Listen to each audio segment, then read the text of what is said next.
ప్రపంచవ్యాప్తంగా ఆయిల్‌లో 20% పైగా అంటే 20 మిలియన్ల బ్యారెల్‌కు పైగా రోజు ఆ జలసంధి ద్వారా వెళ్ళగలుగుతుంది. సప్లై అనేది మన భారతదేశానికి 80% ఆ హర్ముజ్ జలసంధి ద్వారానే వస్తుంది.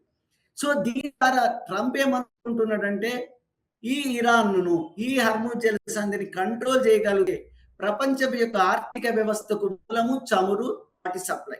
నేను ఆ రకంగా ఇప్పటికే అమెరికాలో ఇన్ఫ్లేషన్ రేట్ గతంలో కంటే ఎక్కువగా పెరిగిపోతుంది.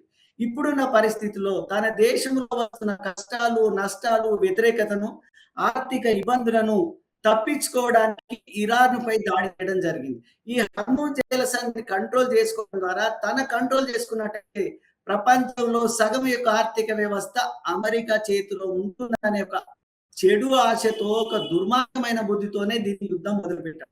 నిజమే. ఒకవేళ నావిగేషన్ గ్లోబల్ సెక్యూరిటీ అంటే అది ఇంటర్నేషనల్ జలసంధిగా మార్చాలి కదా! జలసంధి ఏం మాట్లాడతలేదు లేదా అది పానం ఉందా చచ్చిపోయింది ఐసీ కదా! ఒకవేళ ట్రంప్ అన్నదే కొందరు నిజం అనిపిస్తే ఇప్పుడు నిజంగా కేవలం ఇరాన్ చేయడం చాలా దేశాలకు చమురు వెళ్ళడం లేదు. ఏం చేయాలంటే దీన్ని ఇంటర్నేషనల్ జలసంధిగా ప్రకటించి ఐక్యరాజ్య సమితి ద్వారా కంట్రోల్ చేస్తే తప్పేం లేదు కదా!